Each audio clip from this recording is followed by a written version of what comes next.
Good morning, grinders. Welcome to RotoGrinders Today.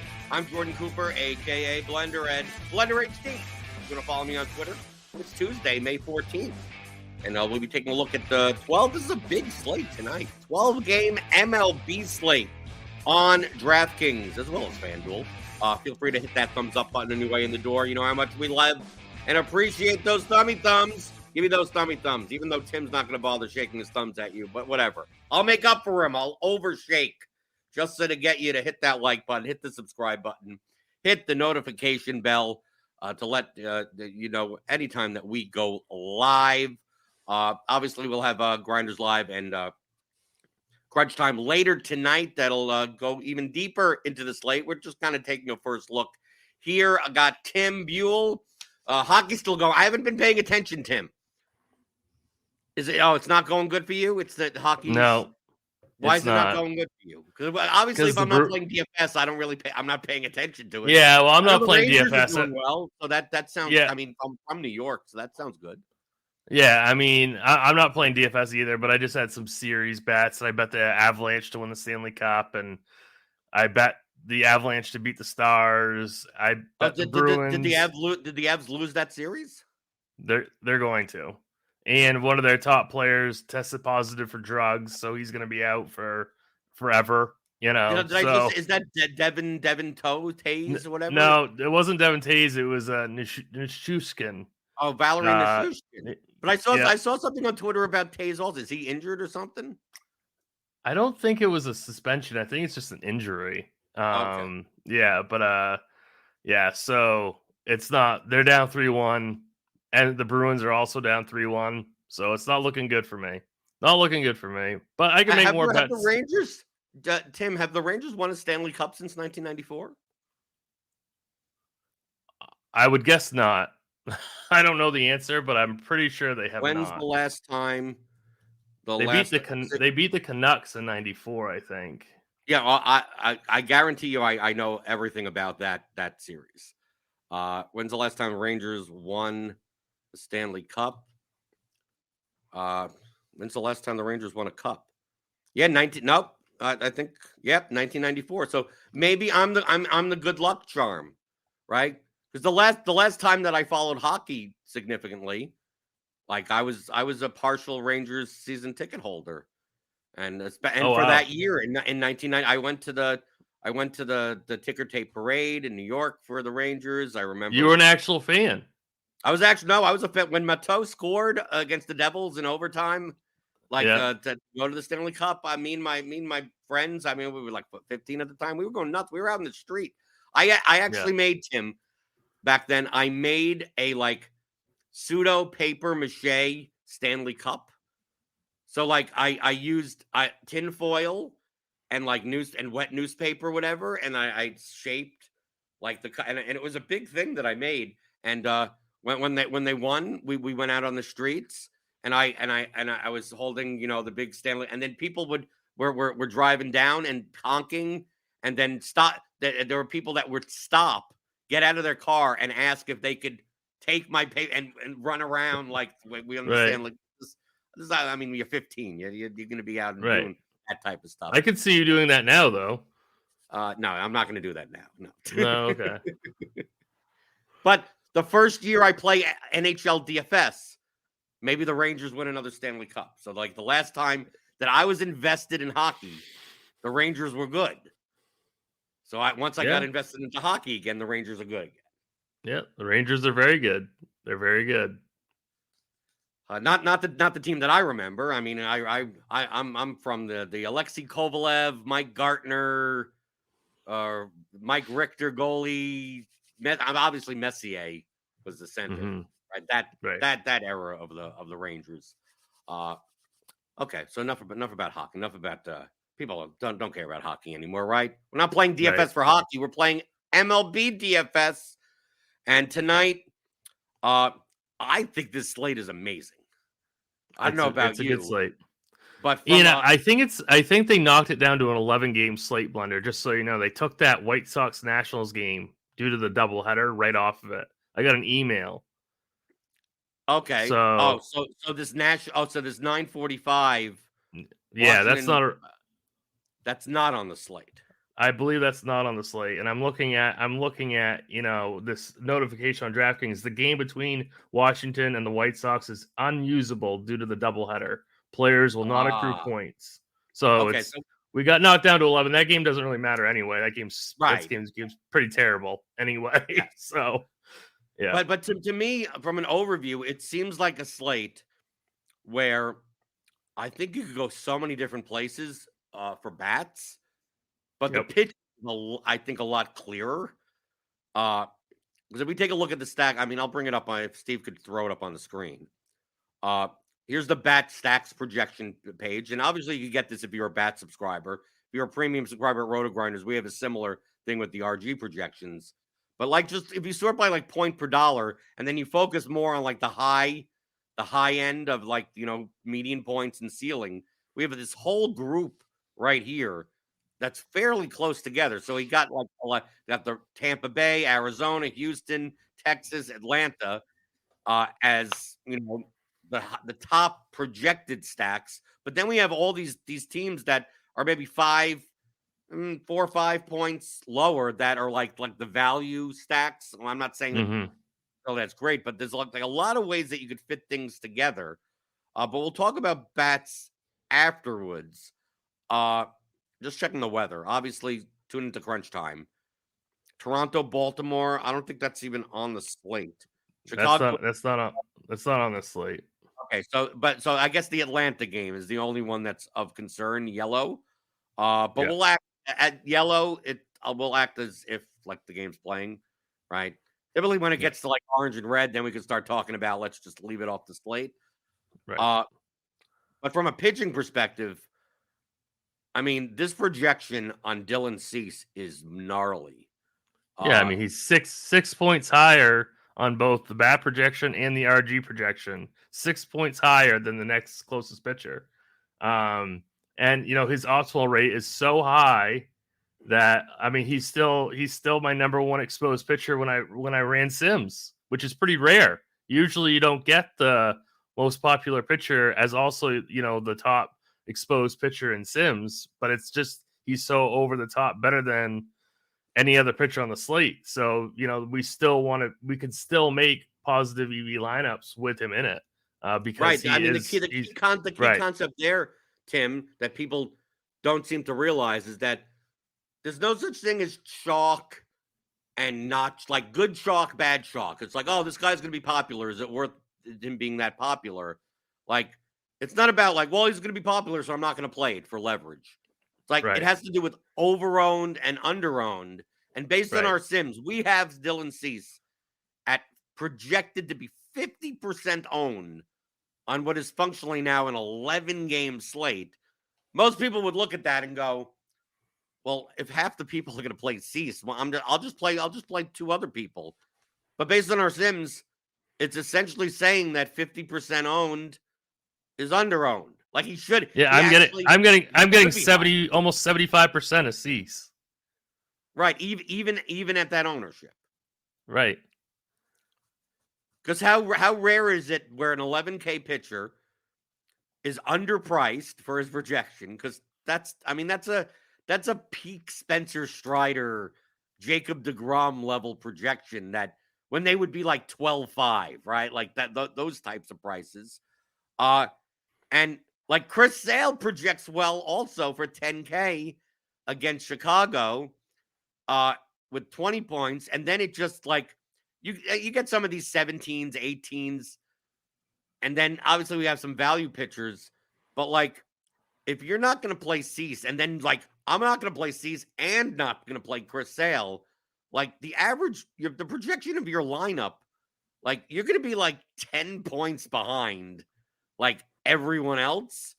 And especially on the pitcher front, I'm much more likely, I don't know about you, Tim, because bats are much higher variance, meaning, on any day, Aaron Judge or Juan Soto or Mike Trout when he's healthy, obviously, those types of guys, I mean, they could get 0 points. That's well within their range of outcomes. 1 hit for 3 points. and some $2,500 batter could hit a solo home run and score 14. You don't get that as much at pitcher, right? I mean, it's still high variance. All of this is high variance. But if I'm going to sacrifice projection, if I'm going to play a lineup that's 10 points lower projected than other lineups in my contest, I'm going to do it by playing a different stack, right? I'm going to play one of these like cheap stacks that are low owned, and because it's correlated, if that team goes off and scores 8+ runs, like I'm good. I can make up those 10 points. It's hard to make up 10 median points by like, I'm going to play the chalk bats, and then I'm going to play Sonny Gray plus Ronald Blanco. And it's like, well, you're giving up. I mean, those they're fine pitchers, right? I mean, they project from a raw point perspective right underneath those two, but like, why are you paying 10.5 for Sonny Gray for 500 more? You're getting 8 more points in median projection, even though the ownership's coming with it. I mean, RSIM says that you don't want to do it, so. I know it's kind of weird to say on an 11-game slate. I'm the type of person tonight, I'm going to be building like 5 lineups, 6 lineups, something like that. Mid-stakes contests, 500 to 1,000 entry contests, where the ownership of Dylan Cease could end up being like 60 or 70% owned. I mean, what's he going to be in the 121? Like 80? I don't know. Well, the key is that I'm not even sure if it matters. Like, oh no, I'm not saying. I'm not wondering if it matters. I'm just curious what you think. No, high he gets. But to me, Tim, if you told me he was going to be 50% owned, I'm playing him. If you tell me he's 75% owned, I'm probably playing him. So it's like, unless you tell me he's like 90+% owned, where I'm like, okay, I'm going to rely on the fact that Cease doesn't do well enough. Right? Doesn't mean he gets shelled, but just he doesn't do well enough that I can make it up elsewhere. It's hard for me. I don't know. I'm sure that if I ran, I mean, you actually ran SimLabs, but even if I just ran lineups in Lineup HQ, like, I just feel like I could get the same ownership in my lineups cumulatively and still have Dylan Cease in there and end up with like 5 more projected points on average and still be fun. Like, it's just so weird as people come here and think of me as like, oh, this great contrarian. And I'm like, oh, it's hard for me to not play Dylan Cease in every one of my line, especially on DraftKings where you play 2 pitchers. Like FanDuel, I mean, you only have to play 1 pitcher, so you don't have to play Cease. But when you need to play 2, I mean, do you feel the same way that I like? Unless something happens 7 hours from now, or some lineup change, or something. I mean, I'm just clicking on Dylan Cease against the Rockies at home in San Diego. I mean, like, how much better of a matchup? And I mean, Dylan Cease is one of the top pitchers in the league now. I mean, with all the injuries. Yeah, I mean, I would have to be really making a lot of teams before I got away from Cease, to be honest with you. Like, I'd probably have to, like, he'd probably be in my first 75, and then I'd have to like really question whether or not I would just want to lock him into a 150 set. But if I was you building 5 or 6, he would be in all 5 or 6. Like, no question. There's just no question about it.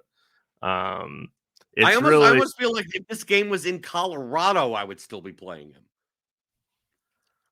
Like, you understand, like, his if this was Colorado, his projection would be like 22 instead of 26, and I'd still go, yeah, I'm probably playing him in most of my lineups also. And an 11K pitcher in Colorado, it's almost, you feel like I almost would rather that, because people tend to avoid those situations. But Colorado is like next level bad. Yeah. Like Colorado, it's gotten to the point where Colorado is so bad that when they play half their games at home. And even for DFS, their projections at home are not even on the top half of the slate, playing in that ballpark. Like, that's how, like, we've been used to Nolan Arenado on the Rockies. Those era of Rockies where It's a Coors game. The Rockies are bad, but they at least still have a 5.5, 5.7 implied run total. Like, this is a team that doesn't even reach like a 4.5 implied run total at home. And now they're playing in San Diego in a pitcher's ballpark. Their implied team total is 2.47. I know. I don't know if I've ever seen an implied team total that low. I mean, seriously. Right. I've seen high twos. I've seen 2.8s. I've seen stuff, but less than 2.5. I know I'm going to say, and I know we're praising the hills of Dylan Cease. I was wondering, our luck is going to come out and walk 3 and give up a 4-run, a grand slam in the first inning, and like everyone's lineup goes to shit. So, Mr. Gerg in chat says, seems like everything has to go perfectly right for Cease to pay off an $11K price tag at extreme ownership. I mean, but that's not you're missing the forest from the tree. I don't know, Tim. I don't know if you were going to chime in. I'm missing the forest from the trees. It does. Yeah. If Cease, let's say Cease scores 25 points, right? Probably right. at 50+% ownership at 11K. That's not paying it off, right? But you still have to play 2 pitchers that score like 25 points anyway. So I'm not going to play Dylan Cease at high ownership. I'm going to end up playing Carlos Rodon for 3,000 less against Minnesota and just hope he doesn't die. And if he does well, if you play other people, it's not just fate, because people think in terms of, I'm going to fade Cease, and if he only puts up 22, I'm good. Yeah, if you find 22 points from someone else, but you got all these other pitchers to choose from. Have fun trying to find, right? Try to find the pitcher that does well enough, or even the cheap guys. And like, well, I'm going to pay up and I'm going to stack the Braves. It's like, okay, so you have to hope that Michael Wacha does well enough, right? Some pitcher like that, and that the Atlanta Braves put up 10. I mean, right? If Dylan Cease comes out and gives gives more than half the field 38 points, like, you're in really bad shape now, because so many lineups have those points, that the opportunity cost is not that dramatic when the projection differences are so wide. Like, this would be so much different, Tim. Would you agree if Dylan Cease was projected for like 20 median? There would actually be a discussion between 4 different pitchers. Right. But since he isn't, it really is no discussion. And what I would say regarding that question is, we run simulations and show how often these pitchers are optimal. And when I see a really, really high, a 36% optimal rate on Dylan Cease, it's definitely, I mean, that to me shows that I can still make positive EV lineups with the chalkiest pitcher on the slate. To me, it's about more of like the macro process. It's more about the math, So I mean, right. Cease is so clearly the dominant force on this slate. I think it's a mistake, and so if you lose, you lose. But Blender and I both come from poker backgrounds. Like, if you're putting it in good and you lose, so what? You put it in good, right? Like, that's part of the game. And I think fading Cease is a bad process play. Because even in to me, the Sims, if we take a look at SimLabs, just on the optimal rejected ownership, this is as of 10 in the morning. So remember, once lineups start coming out and ownership changes, this is all going to change. So we're just looking at it in a very early snapshot. You should be looking at SimLabs much closer to lock.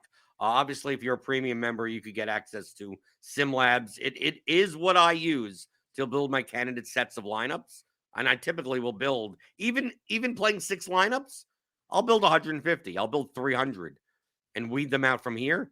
But based on this, it seems like Chris Sale is the one that's actually going to be overowned, that it's much better to play Sonny Gray than Chris Sale, because I don't know if you can play both of them, but if we take a look at the projections, like Chris Sale Obviously, we have to see whether or not that game is going to play. It's, yellow on the weather report. I think we should for the show just assume it's okay. Yeah. Yeah. But like the difference in projection between Sale and Gray is about 2.5 points. And it's a $500 difference. And the Sims, like, we have projected ownership of Sale at 25% and Gray at 15%. And our Sims say that probably should be flipped, right? So Right. it's weird to say that Dylan Cease projected to be 50% owned is under-owned, while Chris Sale at 25% owned is over-owned, because Chris Sale fits that mold of what we were talking about with if Cease was only projected for 20. It's like, well, Sale's projected for 20, but Gilbert's projected for 19.75, Blanco 17, Gray at 18. Like, there are other pitchers that are close enough projected to Sale that Sale, even though he is higher projected, shouldn't be that gap. Like, Sale shouldn't be twice as owned as Ronel Blanco or Sonny Gray or Right. Logan Gilbert or those types of guys. While Dylan Cease should be twice as owned as Chris Sale and should be 3 times as owned as the other guys. So to me, I don't know if you've looked at lineups, but you can play Cease and Sale together.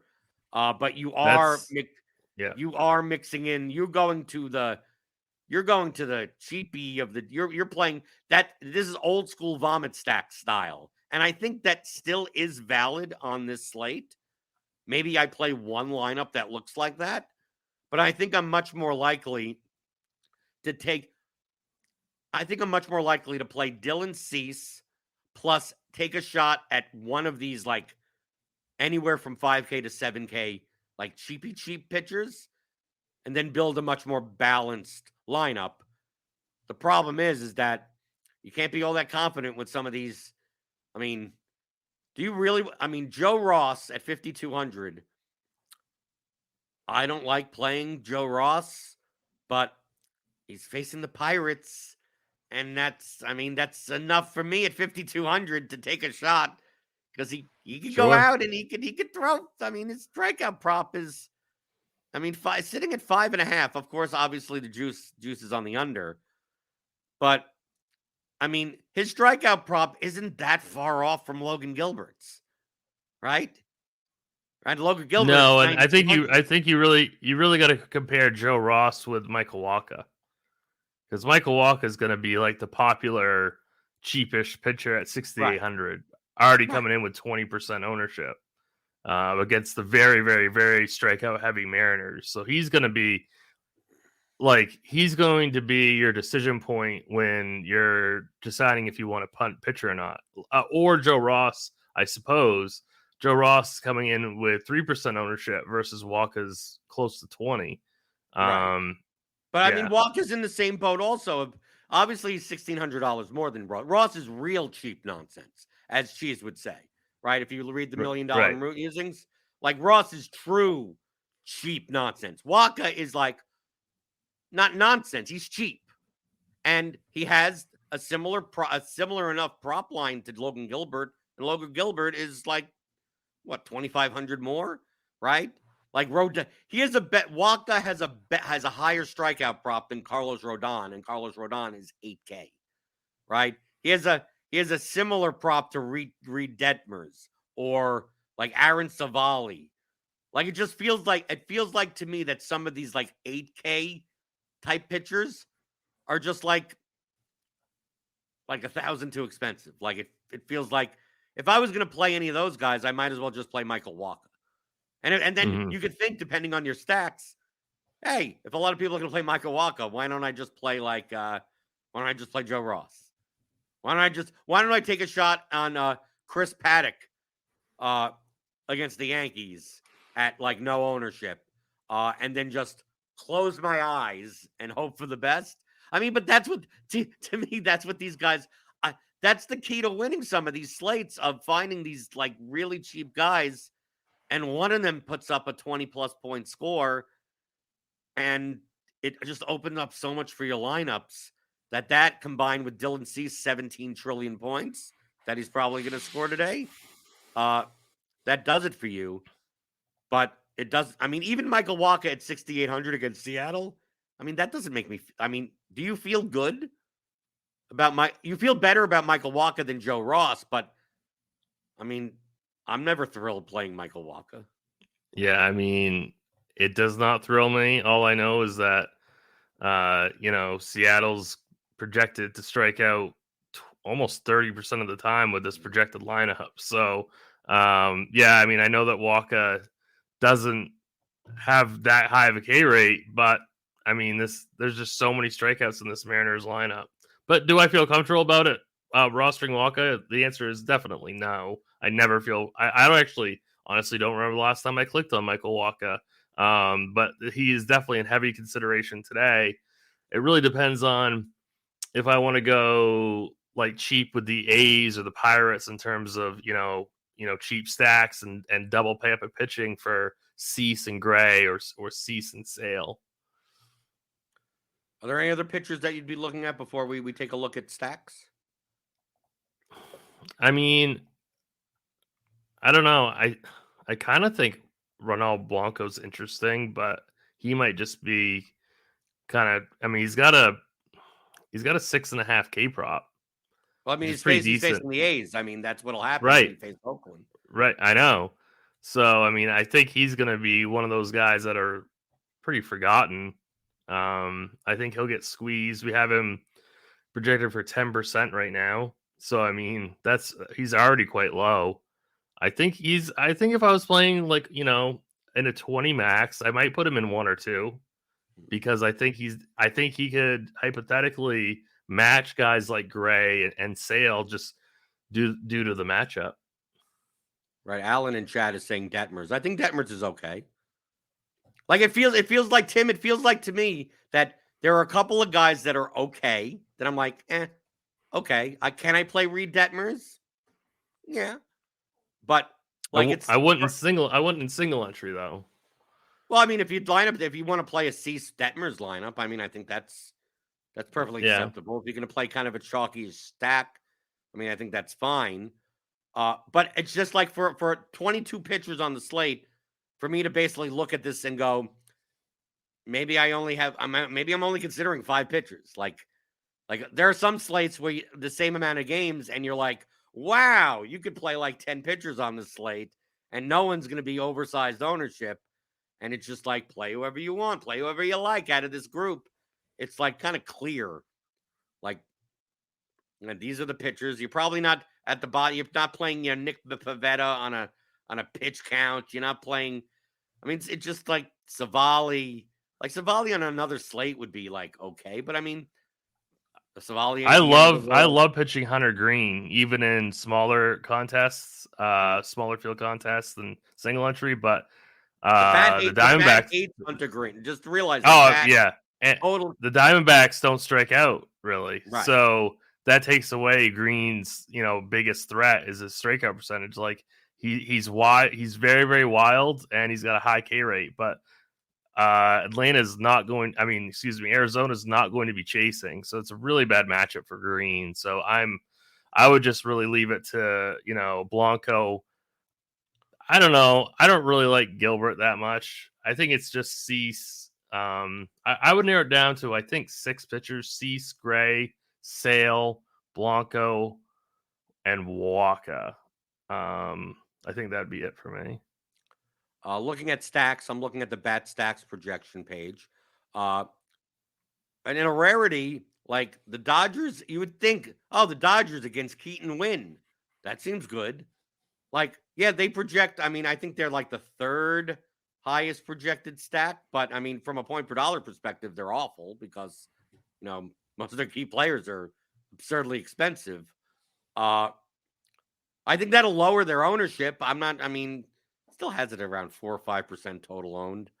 But the top stacks, according to the bat, are teams like the Rays against Pivetta, the Diamondbacks against Green, the Astros against Sears, the Texas Rangers against Lively, and the Braves against Tyon. And then you get down to like the Yankees, the Padres, and the Dodgers, who project well, but are also much more expensive. If you had to choose between, I mean, I just feel on this slate that do you think any stack is chalk? Like, what stack would, like, if I would have just asked you, what stack do you think would be the highest owned?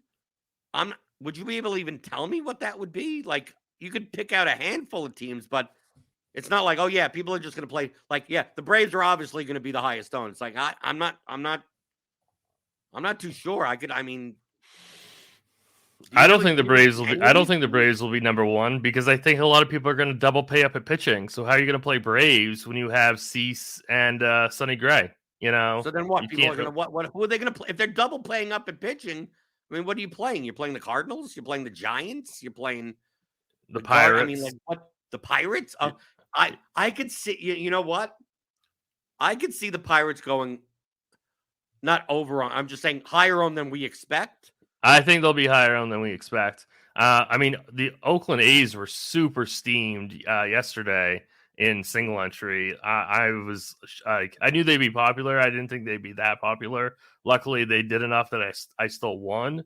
But I mean, they got ultra steamed.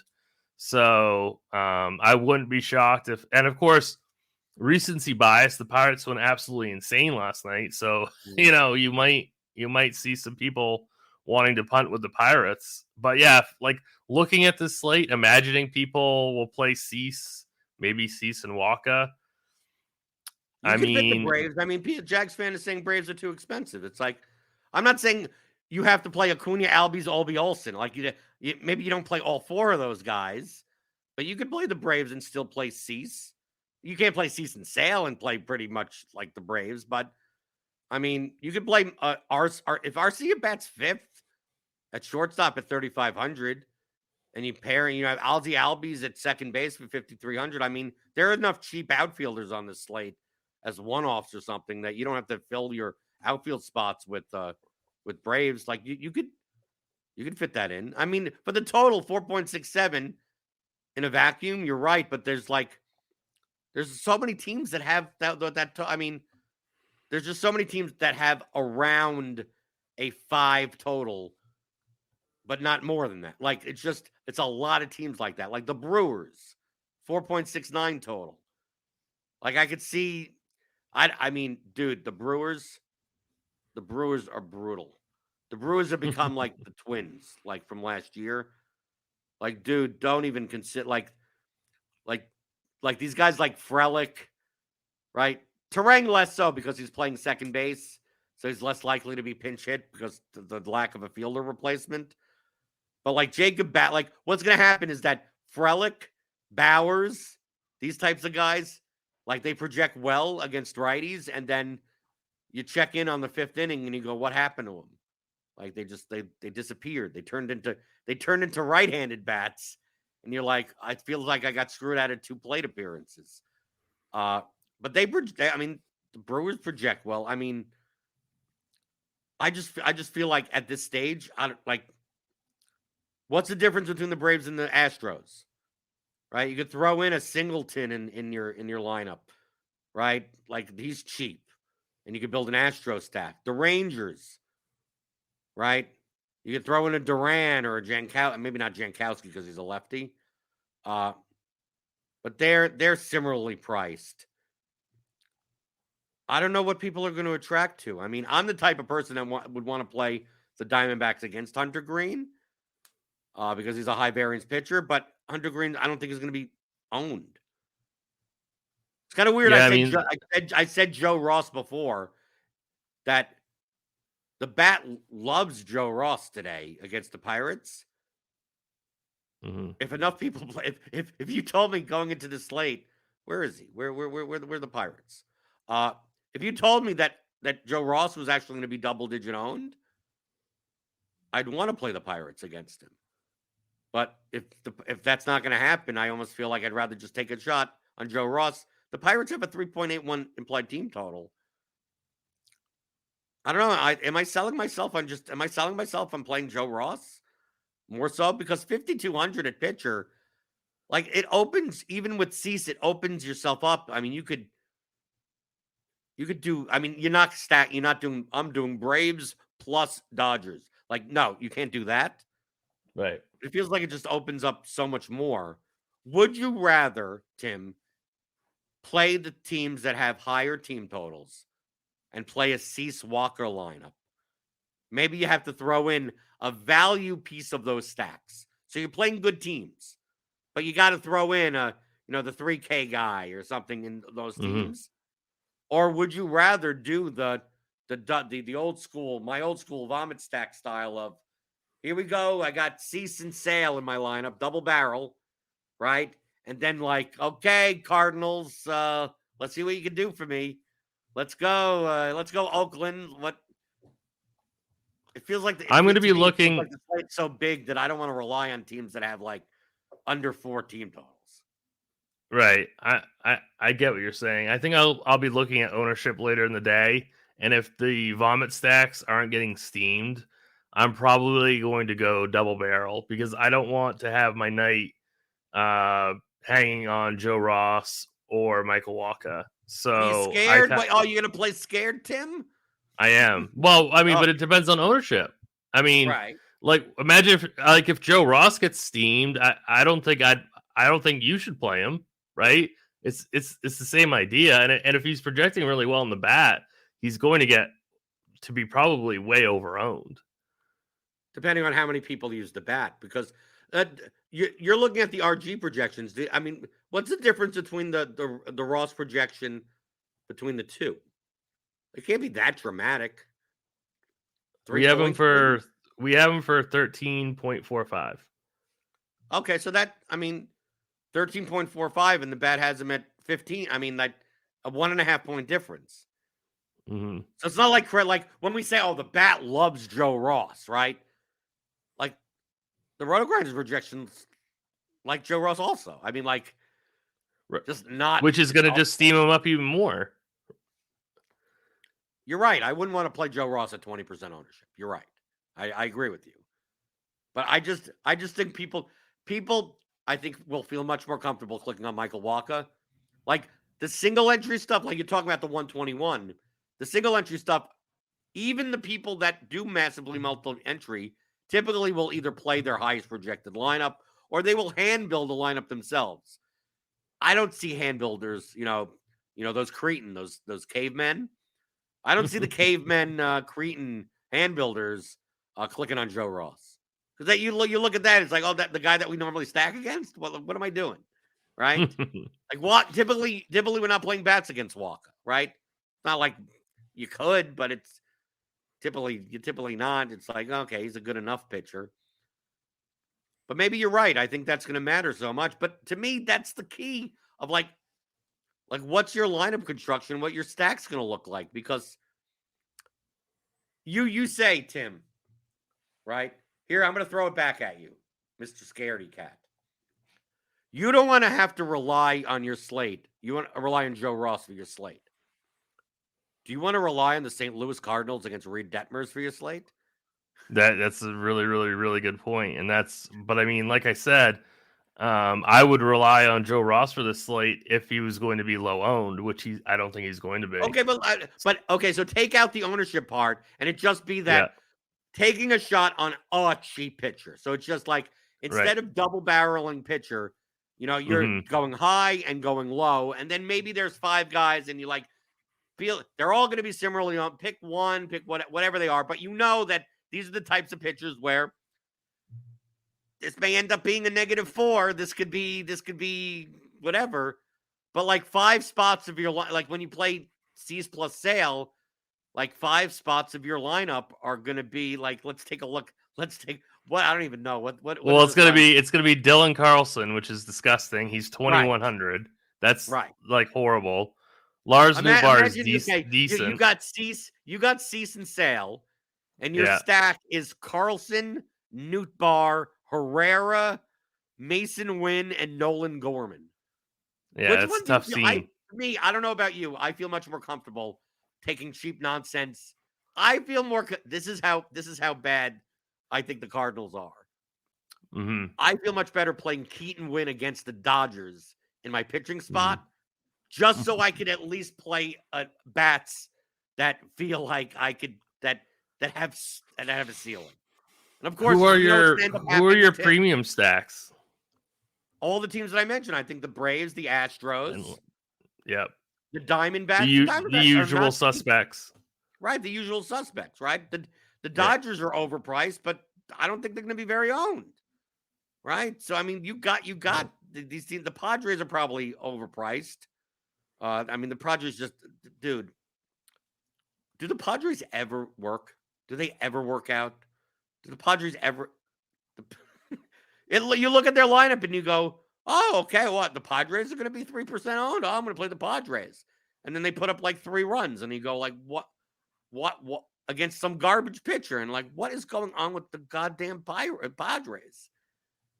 They've got to be in Kirkwood's #1 gutless rankings for offenses. I mean, they're I don't know what their deal is. They never seem to like really live up to their really solid potential.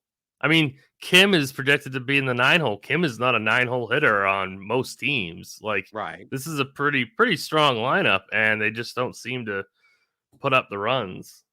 But on this slate, you got the Texas Rangers. I think that's a premium stack. The Yankees against Paddock. That's who I was looking at, actually. Yeah, I mean, I like that. To me, I like playing the Yankees as like a 3-man. Like I'll play another stack and then take 3 power hitters from the Yankees. So it feels like to me, Yankees. I don't know. They hit up a lot of home runs or they strike out a lot. Right. Yeah, I also like to play the Yankees in Yankee Stadium, which unfortunately is not this evening. So yeah, because like Aaron Judge can just hit like a lazy fly ball to right field and it's a home run. So yeah, but I did kind of like the Yankees against Paddock. I like the Brewers against Quinn Priester, but only the righties. Like it's just. Yeah, except for Yelich. Like, Yelich won't come out. Like, Yelich won't be pinch hit for. But Yelich is also, 5,500 is a bit rich for Christian Yelich these days. I don't want to pay 5,800 for Contreras either, though. Right. But we also have the Tampa Bay Rays against Pivetta, right? That's more of a mid-price stack. I mean, you have to look out for those lefties also, but, like, you could play, like, I mean, Arozarena down to 4,600. Right, some of these guys, you play Roy Fight, cheap catcher. Yeah, the only problem with the Rays is that it's like half their players are outfield only, or like outfield eligible. That's a good point. Right, it's hard to like the Caballero at the bottom of the lineup at shortstop. But to me, like I named 6 teams. And none of them are going to be like super owned. They're not going to be low owned, but they're not like, no one's sitting here going like, I got to play this, I got to play that. It's like, oh, here's this bunch. And people are going to play 5% of each of these. And then you're like, I'm going to play Cease Sale and a team with a 1.2 implied run total with little league hitters, in a bad ballpark with a good pitch. Like, I just feel that you may only need one of those pitchers. Like one of those pitchers is going to only put up 20 points. And there's going to be like 8 other pitchers on the slate that put up somewhere around 20 points for much cheaper. You may not know which ones they are. That's the scary part. Right. But something's going to happen like that where you're sitting there. What time is this game? What time? At 9:38 p.m. Eastern, sweating out Ivan Herrera at bats, and the corpse of Paul Goldschmidt, and Nolan Arenado, because those guys are not good anymore.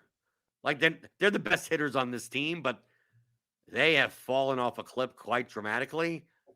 And then the thing is, Tim, you're going to do that. And when Dylan Carlson hits the leadoff home run on the first pitch of the game in the 121, like he's going to be 23% owned anyway as a one-off Yeah, right? like I'm getting What's going to to like matter? 30. I'm getting to 32% Cardinals and Sims, which is like terrifying, and by far the number one stack in Sims, which is like makes me a little bit nervous that they're going to get steamed even higher later. So That's why I don't you know. play Detmers as Leverett. You play that's the Cease Detmers lineup, right? Yep. So how Yeah. long does Detmers going to be in that contest if the Cardinals are going to be the cheap stack that is going to get steamed to no end? Yeah. It's going to be under 5%. So which one do you feel more comfortable with? I'm trying to sell you on the fact that this double barrel pitcher thing isn't as cracked up as it could be. Like if this was a smaller slate, I'd be much more inclined to be on your side because there's only so many. Like if this was a 5-game slate with Dylan Cease on it and the Cardinals on it, it's like, well, where else am I'm gonna possibly like Dylan Cease could put up 40 points and you ain't gonna. There's not gonna be someone else that does that, right? You're not even gonna be close. And then on a 5-game slate, maybe none of the teams go off, right? It's a 5-game slate where the highest run the team scores is 6 runs. And if like the Cardinals put up 3 runs at these cheap prices and you double barrel pitcher, I think you could win. But on an 11-game slate, I just like one of these premium teams. Someone's going to score 10, 12 runs. Someone's going to do something like that. And unless you think it's the Cardinals, or unless you think that Cease and Sale together are going to put up like 70 points combined, Which they're not going to do. We don't have pitchers like that anymore. We don't have the DeGroms and the Scherzers in their prime, in his prime, or Verlander in his prime. We don't have pitchers like that anymore. Yeah, but you want to do the lineup that pretends as Dylan Cease and Chris Sale, right? Like if you told me it was Spencer Strider and Jacob deGrom, right? I'd be like, yeah, maybe I could get 2 complete game shutouts. I mean, like in these matchups that they have, like if this wasn't Dylan Cease, if this was deGrom, like the projection would be like a median projection would be 30, right? Mm-hmm. Spencer Strider is, I mean, like Dylan Cease, we're treating as a Superman on this slate. And Dylan Cease, if all these pitchers were actually healthy, like Dylan Cease probably wouldn't even be a top 10 pitcher in the majors, right? He definitely wouldn't crack the top 5. He wouldn't be anywhere close to top 5. So you still haven't answered the question. Are you that confident in your double barrel Cardinals lineup, or are you going to embrace? Are you going to embrace the butt clenching of a Joe Ross pitching performance? I would have to really look and see if there was a premium stack that I really liked tonight to go your route, and right now I'm not seeing it. So that's I don't think you are going to see it, Tim. I think you, right, but that's the counter to your argument is that, you know, so you're paying down at one pitcher spot to get to X team. What is this X team? But it's going to be Tim. It's going to be one of them. That's not you're coming from your. So your attitude is, if I can't be sure out of these 6 teams who to play, then screw it. I don't want to play any of them. Like I look at it as, well, there are 6 teams that have a legitimate shot at 10 runs. And because there are 6 of them, one of them is probably going to do it. I don't know which one, but I might as well have that instead of, Alec Burleson in my lineups. I mean, like that's so in your 5 or 6 lineups, you're going to go all Cease, pay down at SB2, and then fit in one of each of those. Why not? Premium set. No, I'm just right. I could do that. I could have one Diamondbacks lineup, one Diamondbacks lineup, one Astros lineup, one Rangers lineup, one Yankees lineup, one Braves lineup, one Rays lineup. There you go, 6. There you go. You mix and match them. And then try to avoid Dylan Carlson as a one-off. Definitely avoid Dylan Carlson as a one-off. I mean, assuming that he bats first. I mean, dude, I don't even know if it matters when he. I mean, he's 2,100, right? If Dylan Carlson was batting 8th, I still think he would be owned.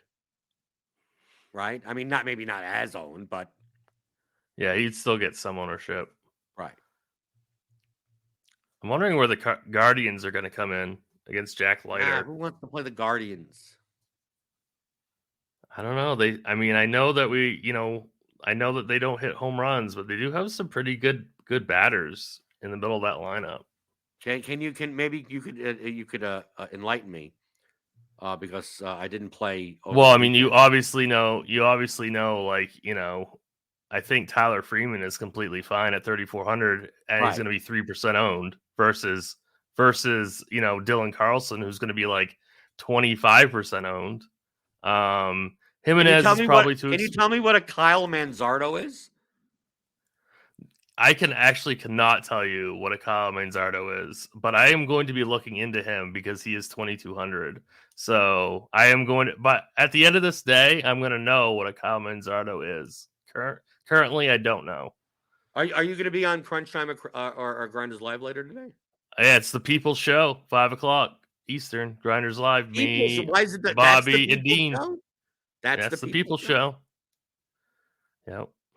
Is it only when you're on, or is that just? It's always the People's Show. It's the People's Show when Bobby's on with you. Is that when Bobby, Dean, and I are on a show? It's called the People's Show.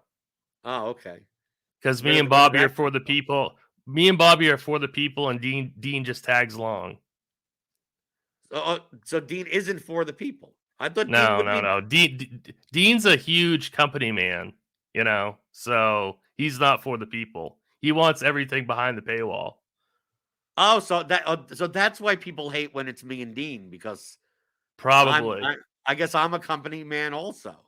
Probably, yep. I'm probably I'm probably the most company man. I'm the only one that goes, hey, I use all these tools myself, and I would do much better if you just didn't and just played badly.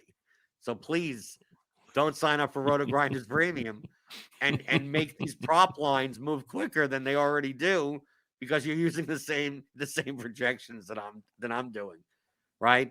So I'm probably, if anything, I'm even less for the people than Dean.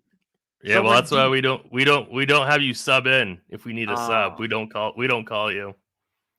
Because in the morning when I do the shows when we have an early slate with Dean, those are that's why Dean loves those shows, because those shows he actually gets to be for the people.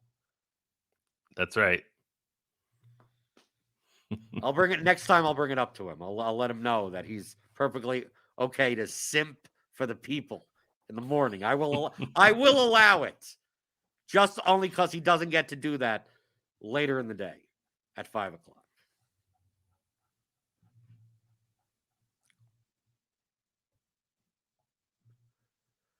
Okay, so hit that thumbs up button. I'm the only time I care about the people, Tim, is when they hit the thumbs up button. So if you're for the people, I'm for the people that hit the like button. That's my concession. I see how many people watch this. It's nowhere close to the amount of likes that we have. So the people that are liked, I'm for you guys. Everyone else could go screw themselves, right? Come here and just leech onto free content. Don't sign up for RotoGrinders Premium by clicking the link on the description. We got plenty of deals going on. $250 off for a 6-month combo premium. We got all the stuff here. If you don't do either of those things, if you're not hitting the like button, hitting the subscribe button, hitting the notification bell, if you're not signed for RotoGrinders Premium or the props and pick'em package, or even retweeting the RotoGrinders account on Twitter, or joining the Discord, which a lot of the channels are free, rotogrinders.com/Discord. So you have all these conditions, Tim, right? If you've done all those things, I'm for you. If you've done none of those things, then screw off.